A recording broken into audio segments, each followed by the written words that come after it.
Hi, Peter. Thanks very much. I hope you can hear me. We're going to talk about this fantastically important subject. Thing that probably people get turned off about because I think that compliance is boring. I mean, anything that stops people doing what they want to do isn't boring. But as I hope we'll find out, there's lots of interesting information to talk about. Anyway,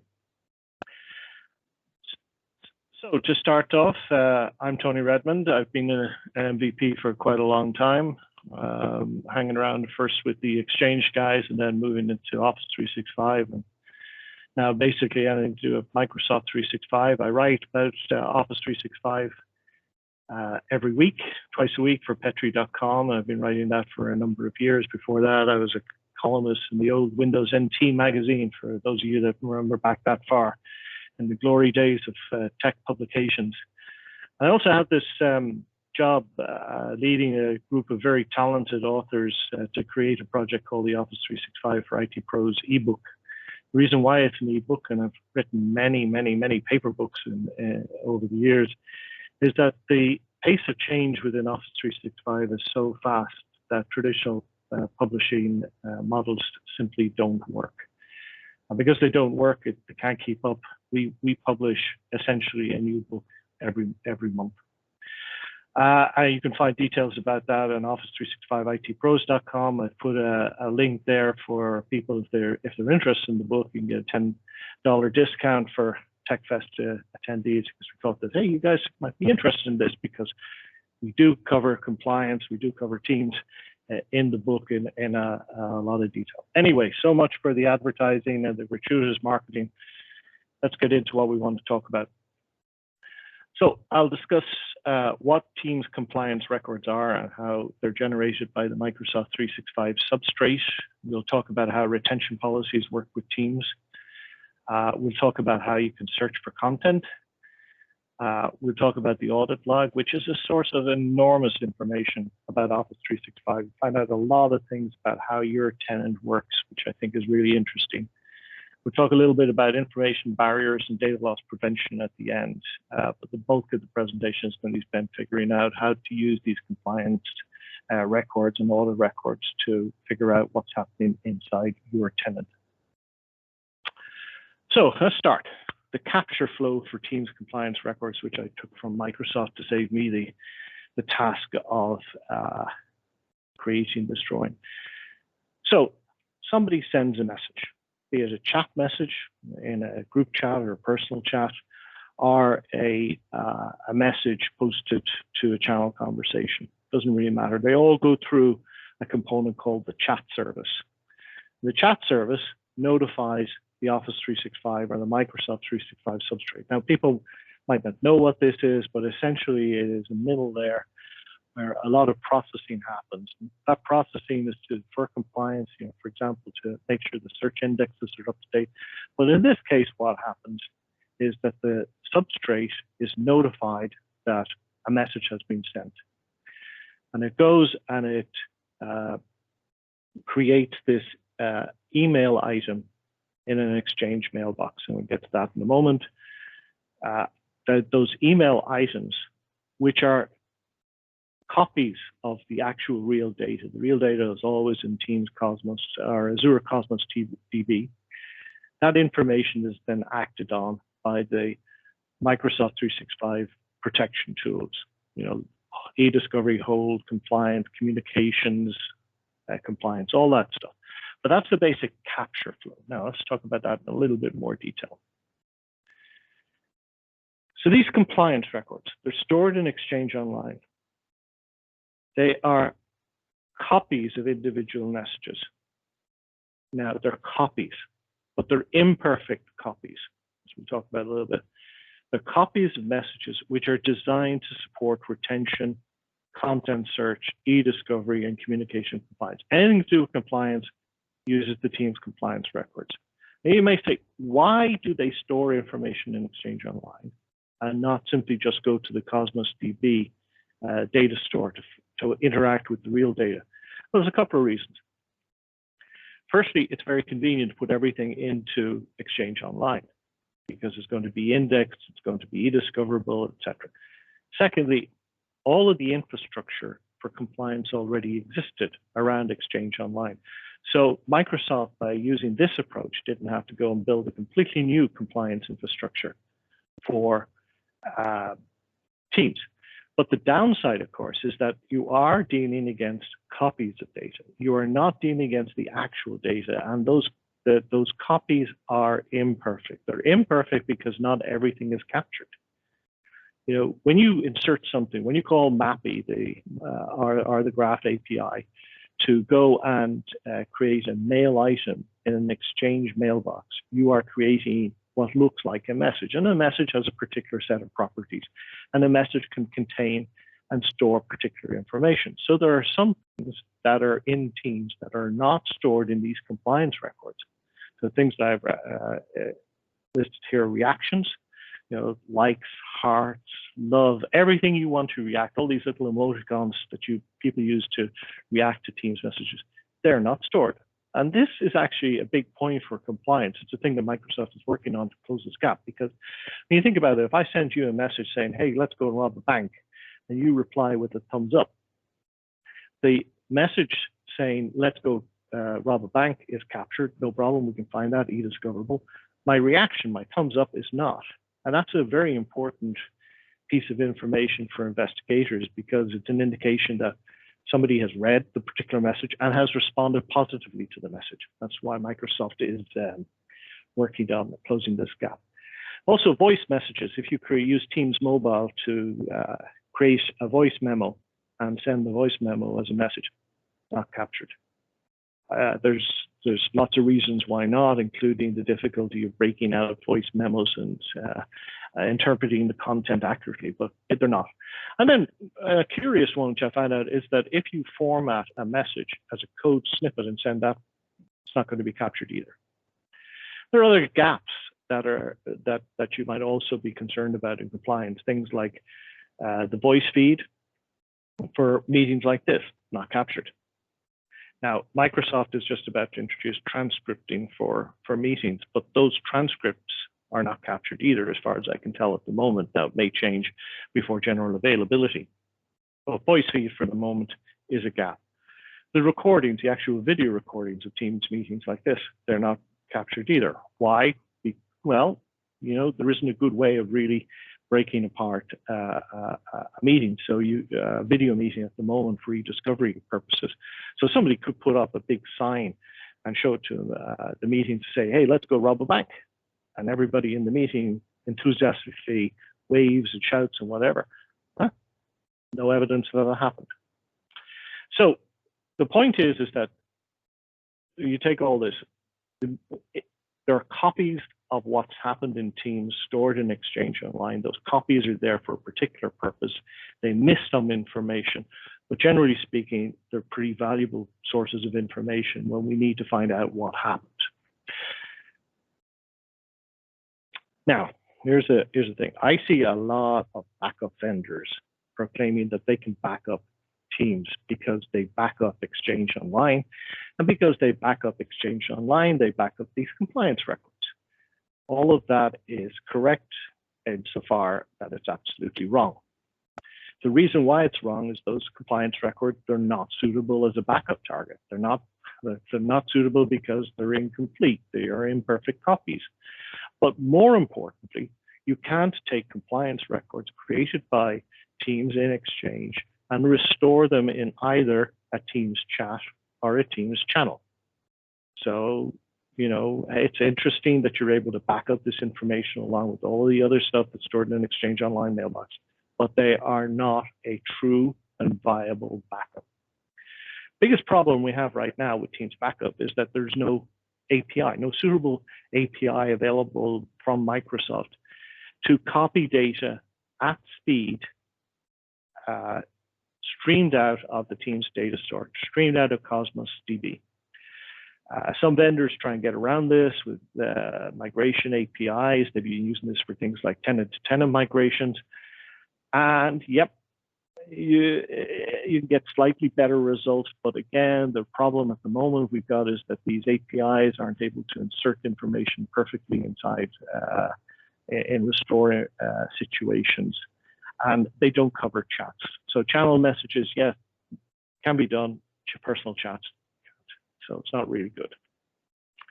So when you're looking at Teams backup, I think you have to accept that anything that's on the market today is going to be an imperfect solution. If you are happy to just take the compliance records and say, yeah, we'll copy them and we'll use them as a record of what happened, and we're happy enough that we're not going to be able to restore them, then that's fine. But in most cases, if you hear a backup vendor saying, oh yeah, we cover Teams because we cover Exchange Online, they're talking a bit of FUD there. So we saw the flow, the capture of these Teams compliance records in a little bit more detail. So the substrate, Microsoft 365 gets a notification that somebody has sent a message. They get that notification from the Teams chat service. Something's happened. The substrate then goes and creates a copy of the message in the target mailbox. So for private conversations, private chats, and conversations in private channels, user mailboxes are used. Now this, you can have a lot of people in a private chat. You can have a lot of people in a private channel. So let's say you have 200 people in the chat. Well, you're going to have 200 copies of that message created in each one of those mailboxes belonging to the participants. On the other hand, if we have a channel conversation, then the substrate is able to create the copy, the compliance record in the group mailbox belonging to the Microsoft 365 group that owns the team. Now we have some side cases because, of course, teams can live in a hybrid situation. Guest users, I'm a guest user for this tenant that's hosting Teams Fest right now. So what happens when I send a message? Well, then we get into this thing called shards, or what Microsoft calls cloud-only mailboxes. These are hidden mailboxes, so you don't have any access to them. Administrators can't look at them, but the compliance tools can. These cloud-only mailboxes created automatically in the background, and they store chat messages, copies of chat messages for hybrid users. So if you've got your mailbox on Exchange on-prem, that's where your messages will be stored. Federated users, so somebody who's in in Teams in another Office 365 tenant, or indeed if you use federated chat with Skype Consumer. However, if you want to search these records, you've got to have Microsoft support update Office 365, update content searches to make sure that you can actually go and search what they call non-standard locations. Okay, so that's how things happen. As well as the messages in chats and channel conversations, there are also call detail records supported. These are captured when calls and meetings happen, but it's only the metadata of the meeting. There's not a transcript of who said what or when. And we may get to transcript capture later on when we see how the transcript, the automatic transcript that Teams is introducing works out in terms of compliance. But for now, call details records basically tell you who attended the meeting and the type and duration of the call. Was it a private chat? Was it a public meeting, et cetera, et cetera. So that's how capture works. If we go and have a look behind the scenes, you can find these records. You can find these compliance records because they're stored as mail items. They're treated by Exchange as any other message. And therefore, if you go and you look at the team chat subfolder, that is a language specific name. So if you use, if your account name, if your Office 365 or your Microsoft 365 account name, the default language is French, German, Italian, Spanish, whatever, team chat will be a different name, will be translated. It's a subfolder. It's inaccessible to normal clients, so OWA, Outlook Mobile can't get to it, but you can get to it. You can get to the folder by using MST-MAPI, which is a utility that's used a lot. It used to be used a lot by Exchange administrators for debugging problems because it allows you to view the raw MAPI properties of items. Now you can go to GitHub and get a copy of MSC Mappy, fire it up, and go and look through. You can find all the information about that's captured in these compliance records, and you'll see very quickly just exactly what they contain. So we've got all these compliance records. They're all in Exchange Online. They're building up, accumulating over time. We don't need to worry about them because they're not charged against your quota. All good. And Teams indeed will never remove a piece of information, never remove a message unless you tell it to. Users can absolutely go and delete their own messages, but generally speaking, if they're allowed to, I should say, by the tenant and the team settings, but generally speaking, Teams will leave everything in place unless you tell it to go and do something. And that's where retention policies come in. So these retention policies that allow tenants to retain information are indeed remove items after a certain period. So you've got the concept of a retention period, which is the number of days before a retention action takes place. So the retention action might be leave alone, or it might be remove. So retention policies can be created to process these compliance records, which are in these mailboxes, either user mailboxes or group mailboxes. But you can't combine Teams processing with other workloads. So you can't have an all-in retention policy that's going to process Exchange, SharePoint, OneDrive, Groups, Skype for Business, public folders, and Teams. The Teams retention policies only deal with channel messages and chats. And that's all they can deal with at one time. And that's because there's some special processing that's going on. And it's also because of some limitations, such as manual disposition isn't supported. Now, manual disposition means that items are reviewed manually before they are finally deleted or kept, or indeed retained for another period. You can do that with SharePoint documents, for example. You can't do that with Teams information. So how does retention processing work? Well, very simple. Because everything is in Exchange mailboxes, it's the Exchange mailbox folder system, the MFA, good old MFA. It's been around since Exchange 2010. It processes user and group mailboxes on a work cycle basis. And what that essentially means that at least once weekly, as long as more than 10 megabytes of information is in the mailbox, MFA will come along and process user and group mailboxes. And when it processes, it looks at all of the retention policies that apply to the mailbox. So there will be retention policies that apply to user-generated content, normal messages. But as well as that, it will have retention policies that apply to Teams.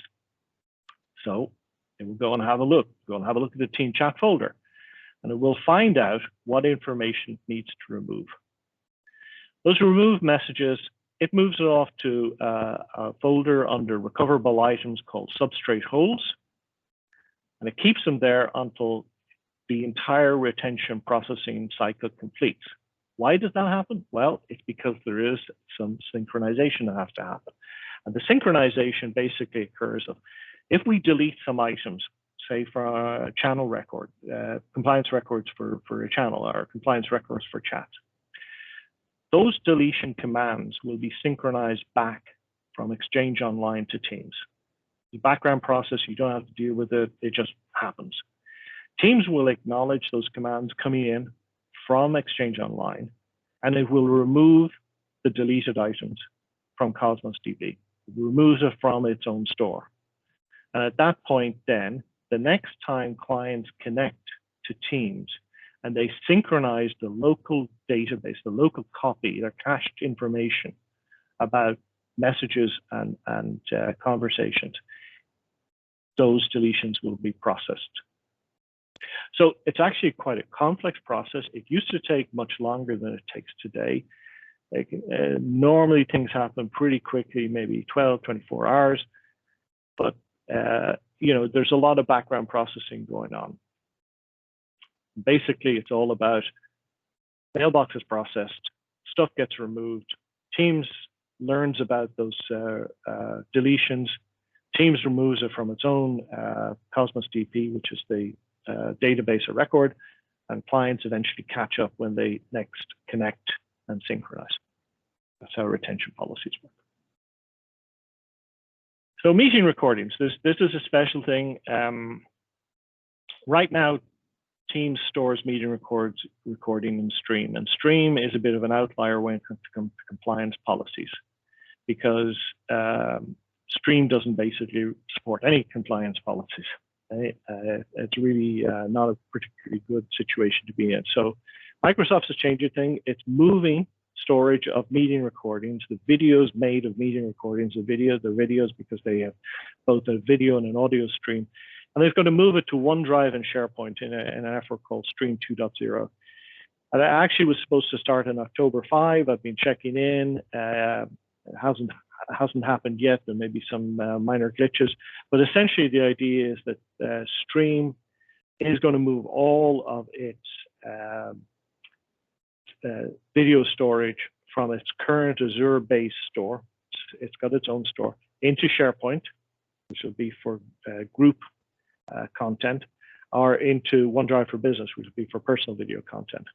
Now, as part of that, Teams is the first application to make the move, which is grand. There's a lot of information online you can go and check. You need to update Teams meeting policies to make this happen immediately if that's what you wanted to do.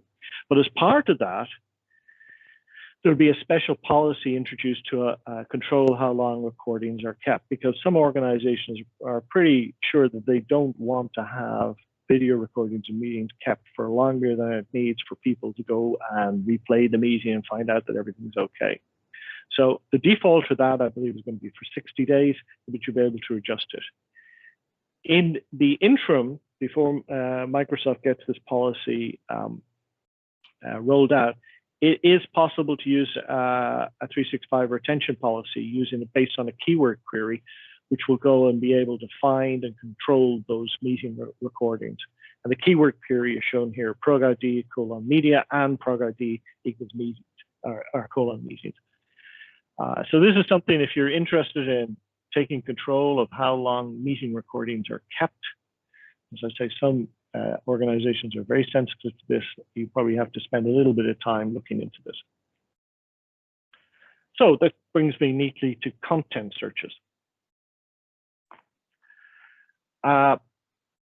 Because these compliance records are in Exchange mailboxes, they're automatically included anytime you search your mailbox. So you go search your mailbox, you find these records.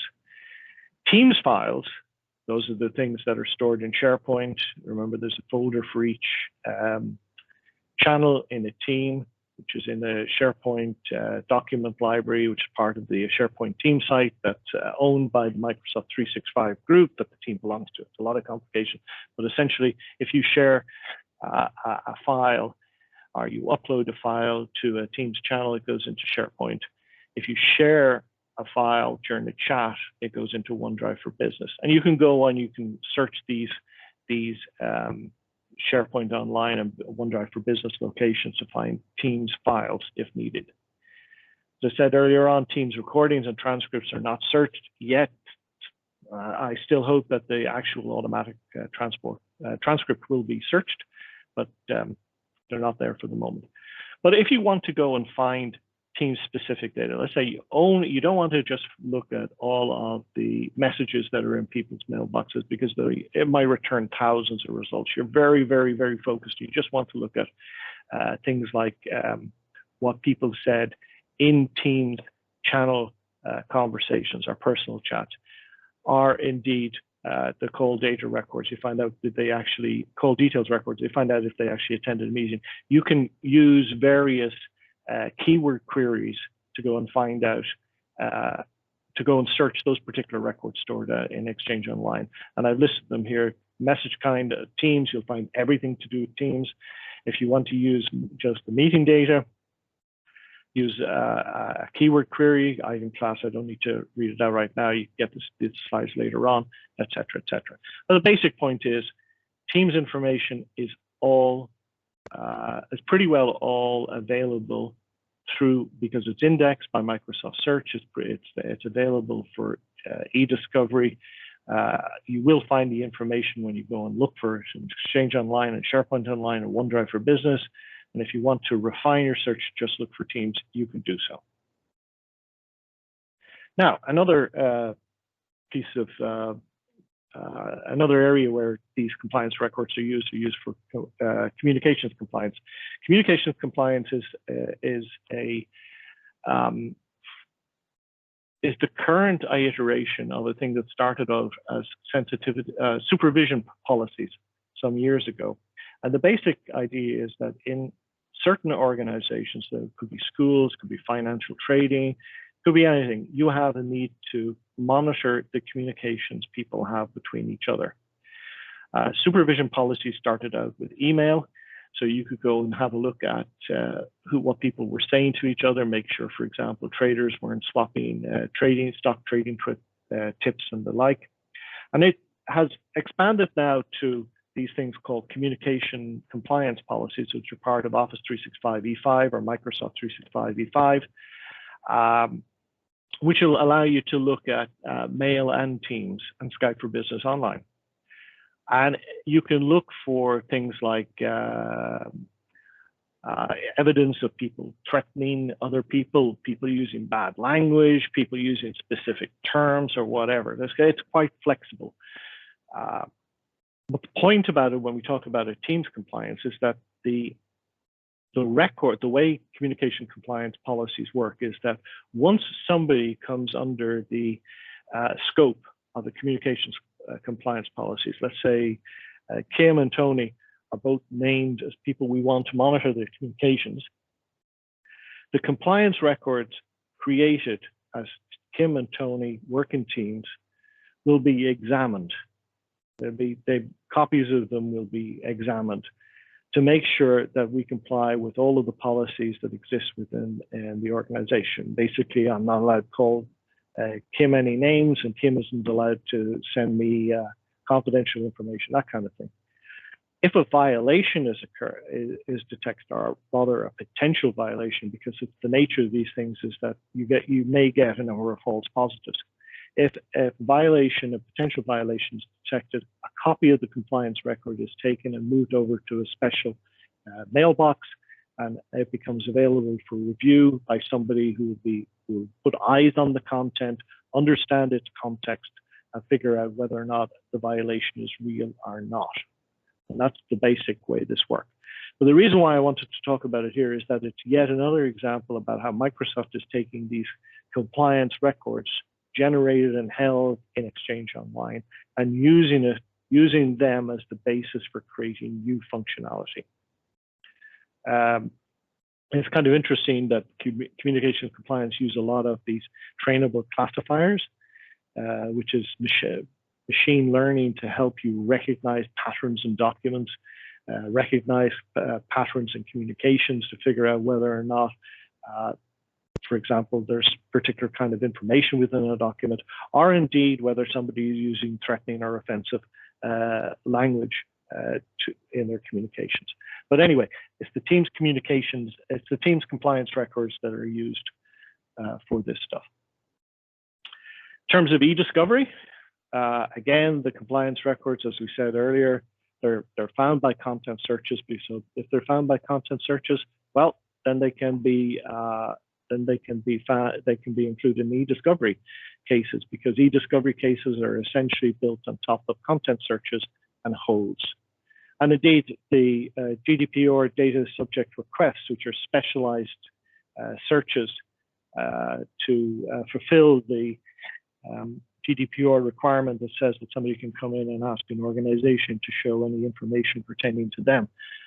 They also use this Teams data these Teams compliance records to find out whether or not any information about the person is included in Teams. I will say here in passing, just on GDPR DSRs, that you'd be a very foolish organization if you passed over all of the results returned by one of these DSR searches, because the nature of a content search is that unless it's very tightly focused, you will find an awful lot of information. And anyway, you don't have to hand over every piece of information. GDPR allows you to keep some information if if you have a valid business purpose. So anyway, that's a. If you do find a whole pile of information that you need to pass on, for example, to a third-party investigator or a lawyer or whatever, and you do export that information, you'll find that all the Teams items are exported as mail items. So they're formatted, they show up essentially like Outlook messages. So moving quickly along, the audit log. Audit record.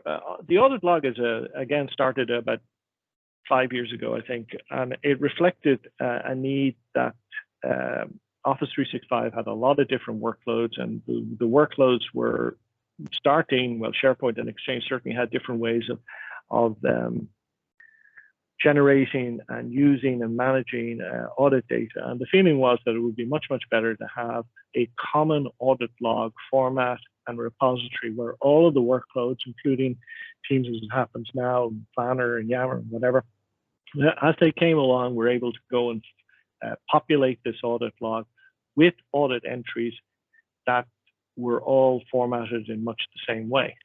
And this is what happens. So as you perform actions in Teams, mostly management actions, like create a team, add a member to a team, create a channel, et cetera, these events are captured and then they're ingested into the audit log. Usually within 30 minutes of an event. It can take longer. It depends on the workload that's on the overall service at the time. But usually within 30 minutes, you're going to be able to go and search the audit log and find out information about what's happening in Teams. The Teams isn't one of the more verbose applications when it comes to generating audit log information. SharePoint is by far the most verbose, and I suppose that's because of its document management heritage or whatever. But essentially, all of the Teams-related events will be mixed up and matched within the content that's generated by other applications. So you'll have to do a little bit of filtering to find just exactly what you want. But the point is that because all this information is there, the audit log then becomes a really rich source of information to answer questions like who did what or when, who created that team, who added that channel, who added those members to the team, who created that private channel, who uploaded that document to Teams, that kind of thing. It's all in the audit log. You can go and search the audit log either using GUI, using the Compliance Center, which is okay, I think, for casual searches, for finding out the initial results of searches, etc. But if you're going to do anything serious, you're going to do with PowerShell. You're going to use the Search Unified Audit Log commandlet to establish searches, retrieve information, and then filter the information to get to the truth if you want. And again, there's many examples about how to do this online, so I don't need to do it much here. I will note that audit data is also consumed by Office 365 Cloud App Security. You see exactly the same data. It's not different in Cloud App Security. It comes from the audit log. And indeed, activity alerts also use audit data. So rich source of information. One point that you should bear in mind is that audit data is kept for 90 days if you've got E3 licenses or 365 days for E5 licenses. If you don't have E3 or E5, you don't have an audit log because you can't enable auditing. You've got to have E3 or E5. Now, of course, this begs the question, is 90 days enough? Because some security incidents or some compliance incidents really only show up sometime after an event occurs. And that sometime could be 140 days, could be 160 days, whatever. And if you're only keeping audit data for 90 days, you're out of luck. So that's the reason why there are third-party products out there on the market to allow you to keep audit information for longer and indeed to do additional insight and reporting on that information. So you may want to consider that if you don't want to rely just on the Office 365 facilities itself. Okay, Teams and data loss prevention. Data loss prevention is there to stop sensitive information leaking out of your company, and any DLP policy that is based on the sensitive data types. These are definitions of things like what are credit card numbers, social security numbers, passport numbers, European banking cards, and so forth and so on. These can be used with Teams. Now, any DLP checking needs to have some sort of choke point where information goes through to where checks can be performed. So in Exchange, you have the transport system where every message has got to pass through before it's sent on its way for delivery. DLP checks happen there. For SharePoint and OneDrive, it's the background crawler. So as new content is added or as content is updated, it will be checked by the crawler. So the search indexes are updated. Part of that is DLP checking to make sure that sensitive data isn't being misused. And for Teams, it's the chat aggregator. So as messages are posted to Teams, they go through the chat aggregator. And the chat aggregator will then invoke a process to go and do DLP processing. Now, there can be a little bit of time delay, which means that you can get the situation where somebody goes and posts sensitive information, like I got here, lots of credit card information. Yay, that's great. And then suddenly they see that the message is blocked. And that the reason why is that the chat aggregator has passed copies of the messages off to DLP processing. DLP processing has decided that there's been a violation, sends back an alert to the chat aggregator, and the chat aggregator then goes and hides the message. Again, this delay used to be quite noticeable in the past. It's much faster now. If the policy allows, users can say, hey, you know what, you got this wrong. I'm not posting sensitive information at all, and go ahead. That override capability has got to be allowed by policy. Oddly, in my book, in any case, Teams DLP requires Office 365 E5. Exchange and SharePoint require E3. I can't understand why DLP for Teams requires a higher level license, but it does. I guess somebody more intelligent made that decision. Okay, information barriers. Again, this is another way of stopping people communicating with each other in a particular way. We have communications compliance policies, which do have somewhat of a similar role in that they make sure that if you are communicating with somebody, that you're communicating the right way. But if you want to put down a solid barrier and say, no, you cannot talk to these people, then information barrier policies are there. And these are supported by Exchange, SharePoint, and Teams. Basically work on the concept that you set up what are called segments within your organization. A segment defines a set of users. Then you define rules and policies to say what segments can communicate with each other. So in this case, the investment banker segment cannot talk to financial advisors. And when these policies are in place, Teams is pretty hardcore in stopping the communications. You won't be able to chat with somebody if their segment is blocked from you. You won't be able to view them in the directory. You won't be able to join the meeting if your presence in the meeting will violate an information barrier policy because somebody else from a different segment is in that meeting. You're not allowed to add people to Teams if their presence in the team will again cause a violation. And this applies to both tenant and guest users. So, to make sure that the policies are kept accurate and to make sure that information isn't being shared between people, there's this thing called the information barrier processor, which runs in the background to check Teams membership. And if it finds that an administrator's come along and added Brian to a team, and Sue's in the team, and Sue's in a different segment that can't talk to Brian's segment, they will remove the person that caused the violation, in this case Brian, because Brian is the person that we're adding. So it's actually quite good, but it's not something that I wouldn't go and implement information barriers without thinking things through, because you really need to know about the information flow in your organization, and you need to understand how it's going to affect people's ability to communicate. So there you are, in a very quick run through. There's a wide range of compliance inside Office 365, which teams can use. There are some gaps. as we talked about. I anticipate that Microsoft will close the gaps off gradually over the years, which is what they've generally been working on in the past. Those Teams compliance records are a real key component because, as we've seen, they're used for things like eDiscovery, content searches, communication compliance, etc. But as with anything to do with compliance, as to anything to do with security, you really don't rush into any of this stuff.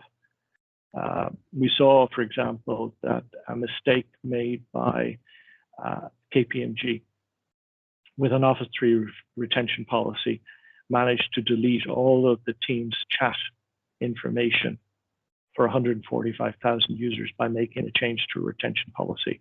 It would be a bad idea for you to get into a situation where you make a similar mistake and then show up in the online press to explain how you made that error.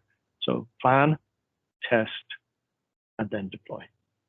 Okay, that's it. Thank you very much for attending, and I hope you enjoy the rest of Teams Fest.